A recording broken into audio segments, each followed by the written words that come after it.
तू जहाँ जहाँ रहेगा तेरा साया साथ होगा। Hi guys, we are having beautiful साया and this is actually very important because जब तक माँ पे का साया रहता है बंदों के सिर पे तब तक वो राज करते हैं। उसके बाद वो खुद माँ पे बन के बाकियों को राज कराते हैं। बट ज़िंदगी का सुरूर सबब यही है, जो करो पूरी दिल जिगर जान लगा के करो, यही हर चीज़ का सार है। और जब भी आप देखेंगे ये मेन वक्त आपका एक सा बेहतरीन रहता है अगर आप चाहें रखना। मैं थोड़ा सा इधर ले आया ताकि सूरज की रोशनी की वजह से चकाचौंध ना हो जाए।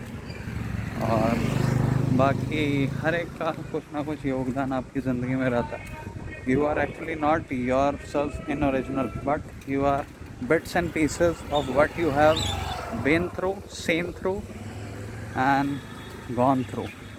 तो ज़िंदगी में यही है कि whatever you have lived वही आपकी ज़िंदगी का एक पहलू बनता जाता है। जहाँ जहाँ से आप पहुँचते हैं निकल के नितर के, वैसे वैसे आप मंझे जाते हैं और आपका आसानी और ज़्यादा होती रहती है। तो अभी की जो है ज़िंदगी की वो रियलिटी यही है कि हम अपना पूरा का पूरा ये योगदान रखते हैं कि जो कुछ करें उसको बिल्कुल शिद्दत से करें। और आप देखेंगे लोग कई बार हाफ हार्टेडली कुछ कर जाते हैं। इस पे एक मेरे को कहानी याद आ गई। एक बहुत अच्छा बिल्डर था, वो एक्चुअल में खुद बनाता था सारी बिल्डिंगें, बिल्डर कम कॉन्ट्रैक्टर कम वर्कर, तो सारा ओवरसी करता था। क्योंकि फ़ॉरेन में ये तो है नहीं कि मज़दूर अलग लगे हैं, वो बंदे खुद ही काफ़ी लेवल्स पे काम करते हैं, इंजीनियरिंग वगैरह अगर कर भी लेते हैं तो। बट पॉइंट ये है कि उनको मशक्क़त करनी पड़ती है। तो वो पूरी ज़िंदगी एक से एक अव्वल मकान बनाता रहा और फिर उसने कहा मैंने सोच लिया मैं रिटायर होना है।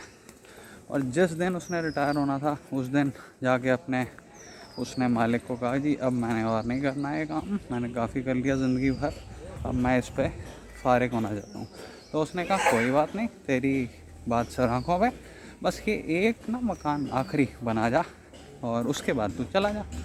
और उसने कहा कि मन तो नहीं है मेरा, बट क्योंकि इन्होंने कहा है तो कहा कि कोई बात नहीं मैं ऐसा ही करूँगा। और जब उसने आखिरी मकान देखा उसका नक्शा तो काफ़ी अच्छा लगा। उसने कहा ये तो बहुत अद्भुत मकान है, काफ़ी बड़े एरिया में, बहुत लार्ज स्केल का और बहुत ही बेहतरीन दिखने वाला था जो ब्लूप्रिंट उसका था।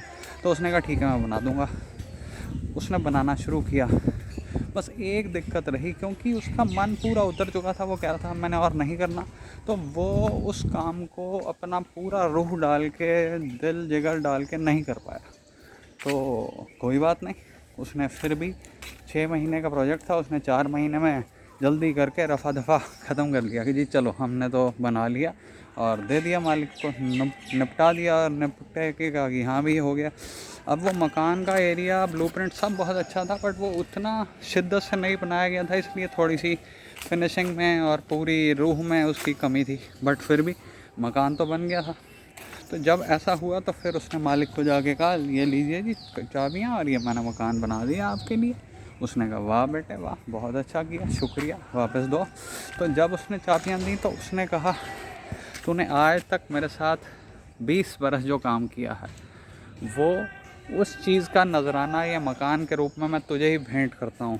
ओए ओए, उस आदमी के पैरों तले ज़मीन निकल गई। उसने कहा इतना बड़ा गिफ्ट एक्सपेक्ट नहीं कर रहा था वो। और दूसरा, मालिक ने बहुत बड़े एरिया का बहुत लेवल का मकान उसको गिफ्ट कर दिया था। अब वो उसमें जाने की जब सोचने लगा तो उसने कहा ओहो, काश मैंने इसे शिद्दत से बना लिया होता तो आज मुझे ही वो मिल जाती चीज़ जो मैं कभी भी एक्सपेक्ट ही नहीं कर सकता था, और ना ही मेरी वो इख्तियार में थी, क्योंकि वो बहुत महंगे थे मकान। लेकिन अब उसने कहा कि देखो हाफ़ हार्टेडली मैंने काम किया, पूरे मन से नहीं काम किया, दिल जिगर रूह से नहीं काम किया, तो उसका ये होता है नजराना, फ़लसफ़ा, फ़ायदा, नुकसान, आउटकम। तो फिर उसने इस बात को समझा और सोचा कि ज़िंदगी में कोई काम मैं बिना मन के आधा अधूरा नहीं करूँगा, चाहे जो मर्ज़ी हो, चाहे वो आखिरी हो या पहला हो। इसलिए कभी भी आप ऐसी चीज़ ना करें जिससे आप बाद में रिग्रेट करें, क्योंकि कई बार रिग्रेट करके आप उसको सुधार सकते हैं। ज़्यादातर आपके पास ऑप्शंस होती हैं बट ओरिजिनल वाली नहीं होती। तो जो आपका ओरिजिनल चीज़ है, जो वाकई एक बेस है, वो कई बार मौका ज़िंदगी में एक ही बार आता है, फिर नहीं आता। उस जैसे आ सकते हैं, उससे कम, कई बार उससे ज़्यादा भी, लेकिन वैसा मौका नहीं आता, ज़्यादा भी कम ही आते हैं। तो पॉइंट यही है कि आप कोशिश करें कि एक ही बार मौका काफ़ी होना चाहिए आपके लिए ज़िंदगी भर। और कभी वो रिग्रेट करें तो कोई बात नहीं, क्योंकि इवॉल्विंग है लाइफ, रिग्रेट करके सीखो उससे, बट सिर्फ डिजेक्टेड ना हो जाओ और रिग्रेट करके फ्रूटफुल कुछ आउटकम करो। ये नहीं कि रिग्रेट भी कर लिया तो कोई नहीं, और फिर कल से वही शुरू कर दिया काम करना, तो फिर रिग्रेट किस काम की। रिग्रेट सिर्फ तभी काम आती है जब उसको खुद पे आजमाए बंदा आगे के लिए, और ये ना करे कि रिग्रेट करके बस वही गलतियाँ रोज़ दोहराता रहे। No, always make mistake but new one. तो इसके साथ ही like, share, comment, subscribe. See you on the other side tomorrow. 10 ब्लदानिया, शबा खैर, सायोनारा, बाय।